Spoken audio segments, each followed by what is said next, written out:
What's up everyone? Welcome back to my channel. My name is Will. I'm going to do another Kyma tutorial today, again modifying a sound from the prototype strip, which is this strip up here. Today I've chosen Sample Cloud, which you can search for with Command B, or you can find it here in the sample playback section. I've chosen that simply because of familiarity and because I want to make it performable from the Wacom Tablet here, which is what my goal is, to take this sound and make it performable with the pen. Let's check out this sound as it sits, stock from the prototype strip.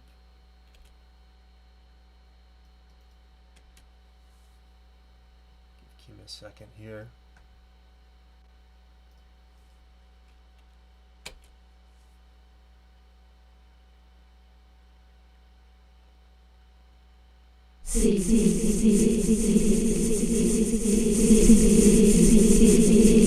Silvia, arrivi ancora alla vita degli occhi e viene a dirmi tu,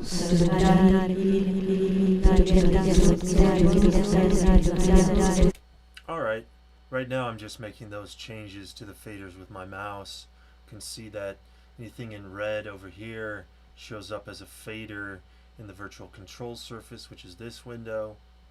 And again, my goal is to make it so that when I use my pen, I can control the sound. I'm just going to go line by line through the parameter fields and see what I can do to change it. Starting with the sample, right now we have phrase in here, but I'm going to put something of my own. I've been making sound collages recently for my travels in Asia. So I'm going to pick one of them basically at random, or I don't know exactly what it's going to sound like, but I know it's 29 seconds long and probably pretty dense, has a lot going on in it, which I like. Let's hear how that changed the sound.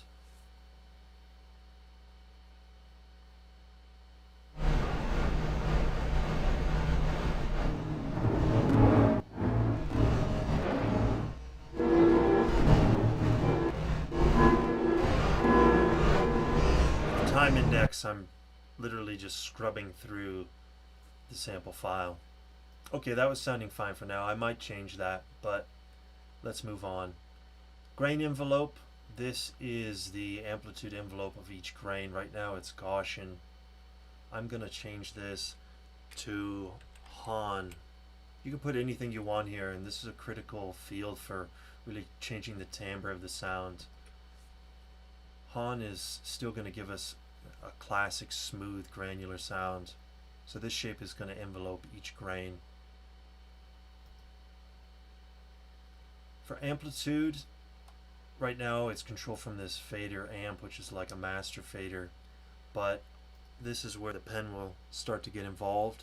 So I'm going to search for AR, which give me this sound, and I can Command C for copy and then select here, simply paste it in, lose the L so that I can get full sample rate, and then double click in the white space, and that gives me the AR.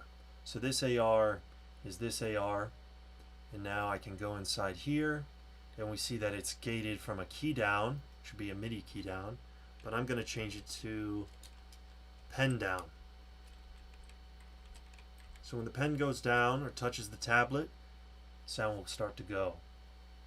Attack time, I'm going to make one sample. Same thing for release. Scale, I'm going to change this to pen Z. My tablet has 3 dimensions of X, Y, and Z is pressure. And then I can actually tilt and do things, as I'll show you, with the pen as well. But this is a pretty natural thing to do. It's an overall attenuator on the envelope. So as there's more pressure, it's going to open up, get louder. And then when there's no pressure, there won't be any sound because this value coming from pen Z will be a 0.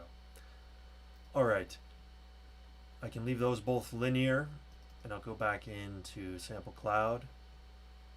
The frequency parameter field right now is set to default, which means that it'll play this sample file back at the rate at which it was recorded.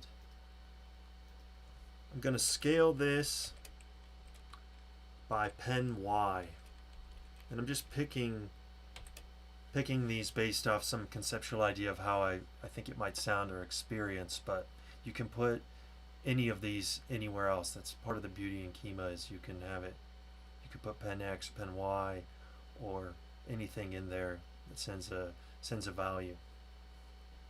So this is going to change as my pen moves on the y-axis. It's going to scale the rate of playback. So pen Y goes from 0 to 1.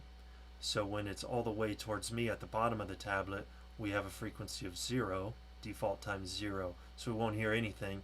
At the top, we'll get 1, which would mean it would play back at the rate at which it was recorded, and then it's continuously variable along that y-axis.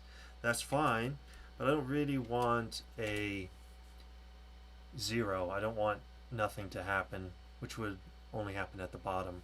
But I'm going to offset this now by pen X. So I'm going to add pen X to it, which is left to right. So it could still be 0, but only in this far bottom left corner. Anywhere else I'm going to get something which I like. So let's hear how that's changed the sound so far.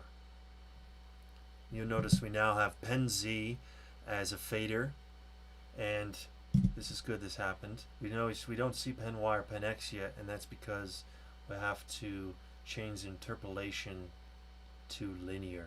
We notice here Kyma says only leave this none if the file sample rate is the same as the signal processor sample rate.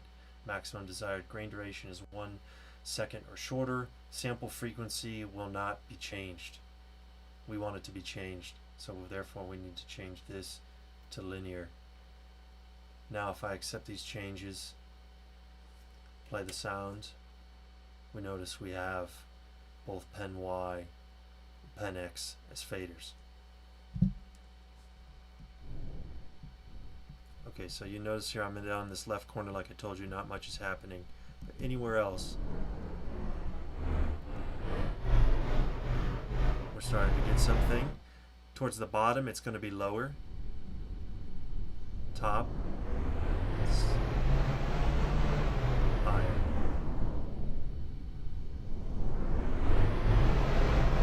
So more, notice pen Z gets bigger number, and louder. Okay, we're getting there. Frequency jitter, this is random deviation around the frequency. I'm going to make this pen tilt X. So when my pen tilts on the x-axis left to right, it sends out a value, and I can make that control frequency jitter. Let's check it out.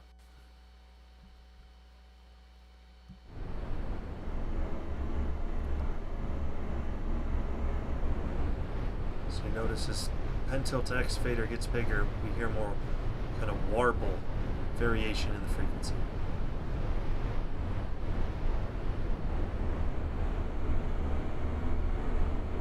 A bit more steady there. One thing I'm noticing is pen tilt X has a range of -1 to 1, which is totally fine, but frequency jitter is looking for range of 0 to 1. You can have a negative frequency. I don't know if you can have negative frequency jitter. So just to be clear about what I'm doing, I'm going to put ABS there for absolute value. So it's going to take the range of -1 to 1 and put it in the range of 0 to 1. And then I'll go back to my VCS, right click on that widget and change my minimum to 0. Now if I reload this sound,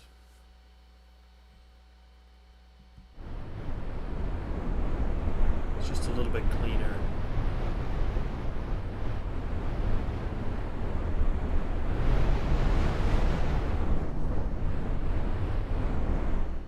Alright, let's move on. Time index. So this is an index into the sample here.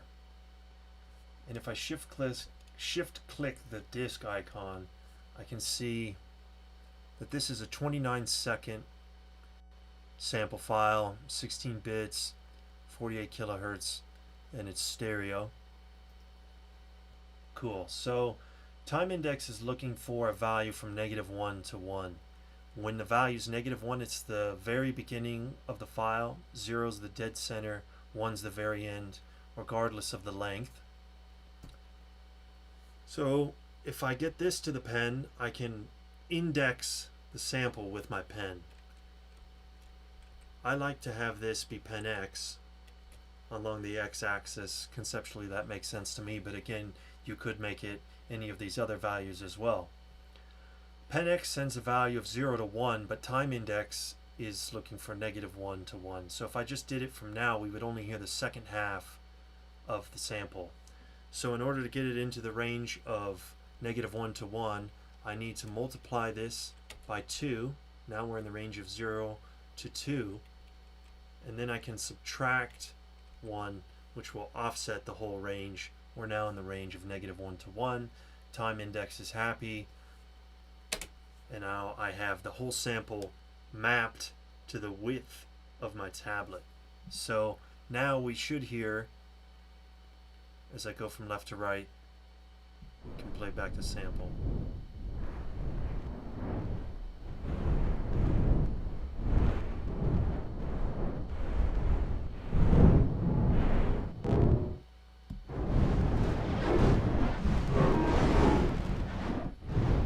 What's neat now is I can find, as I hone in with my pen, I can find little areas that are really interesting.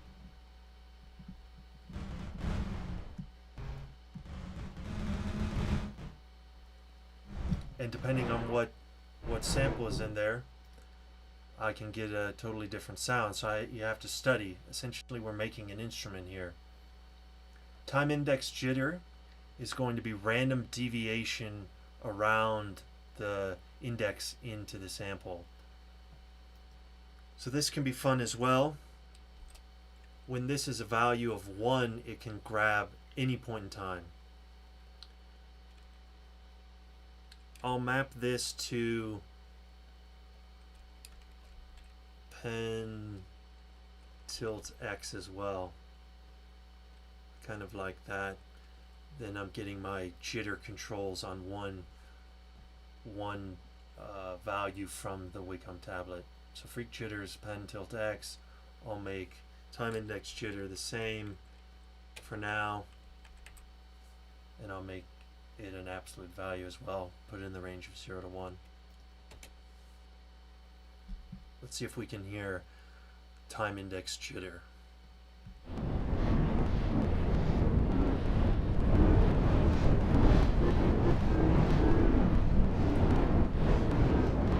So when it's 0, kind of hanging on one point in the time index. When I make it bigger, you should hear it grabbing a sample, part of the sample from anywhere.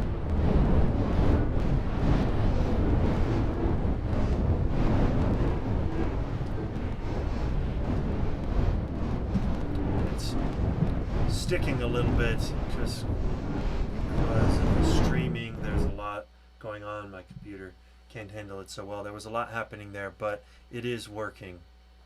For density, this is how dense the texture is. So small density values result in a sparse texture.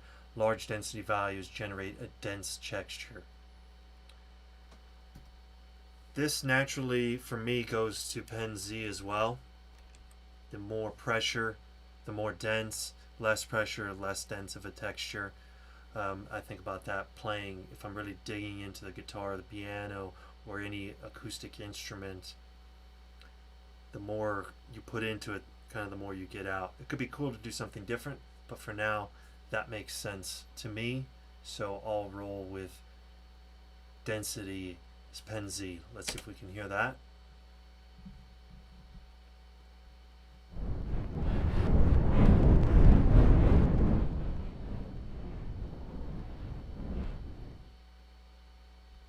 Okay.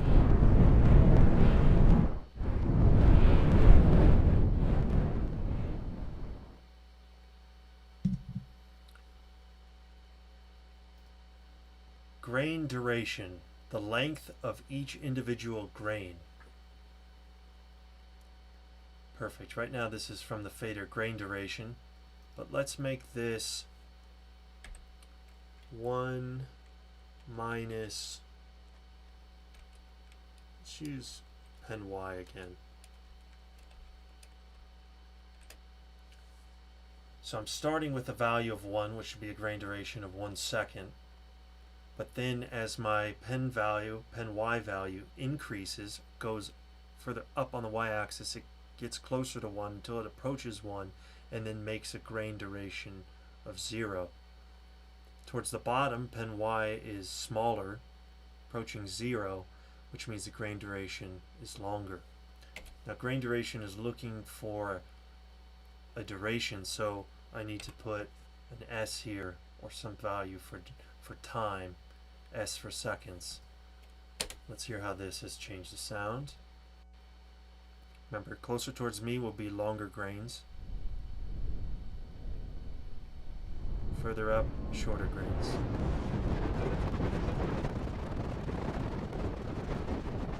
Pressure in, denser.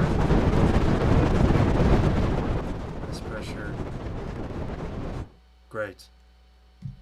That's working, it's coming together. Grain duration jitter is random deviation around the grain duration length. Let's do, you guessed it, pen tilt X again. So I have all my jitter on pen tilt X. Let's check this out.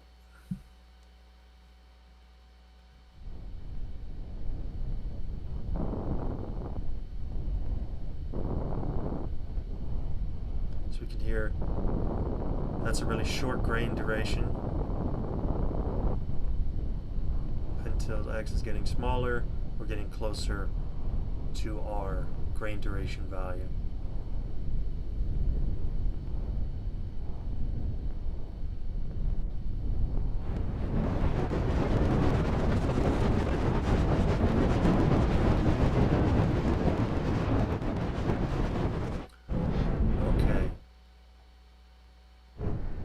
Normally this doesn't happen. Again, it's just because my computer is struggling to keep up with the stream. Alright, for pan, 0 is left in Kyma, 1 is right. This too has a nice option for the pen, and yet again I'm gonna do pen tilt X. Conceptually that makes sense to me. As I move my pen to the right, the sound will go to the right. As I move it to the left, the sound will go to my left. If you're wearing headphones, that will become more apparent. Let's check it out now.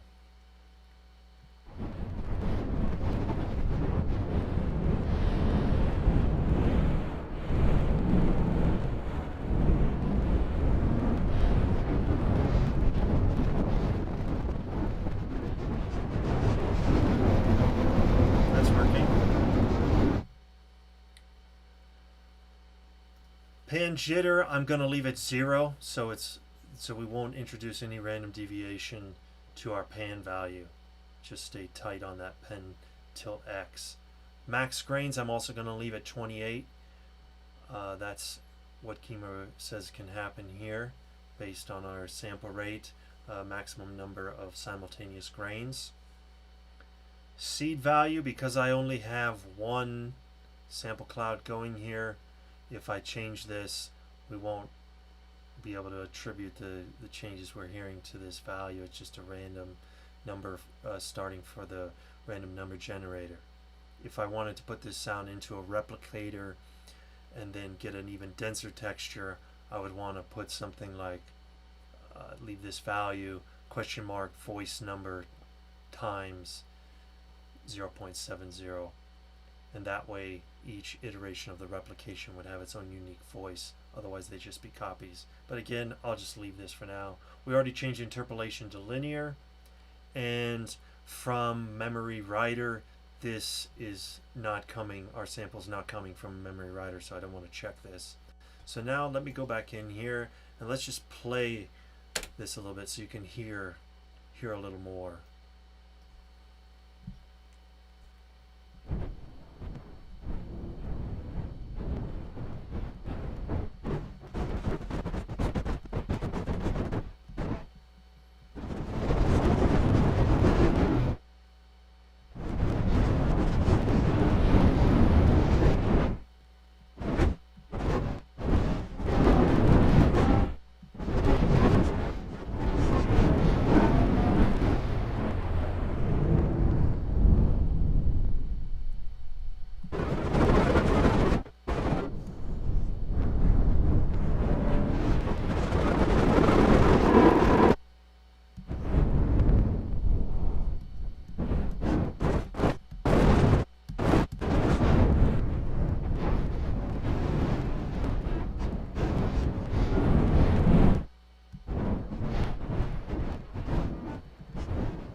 Alright, you get it. The sound could have gone a number of different ways, and if I change the sample, of course that's going to change the way it sounds. If I do different things, put these values in different parameter fields, different values in different parameter fields, it's like I'm making a new instrument. So now you have some idea. Remember, you can put any of these values anywhere. It's just a matter of understanding what it's doing, the value that's coming from the tablet, and what you want as far as expression personally. So I've chosen this. If I was actually going to pursue this further, I would hone in and really start to dial and make sure it was doing what I wanted. But this should give you a nice sense of how to make this sound performable from the Wacom Tablet, and this will apply to other sounds as well. You can follow this. Let me know if you have any questions. I hope that's useful for you. If you're into this kind of thing, stick around, and links for the specifics are in the description. That's all for now. We'll see you next time. Thanks.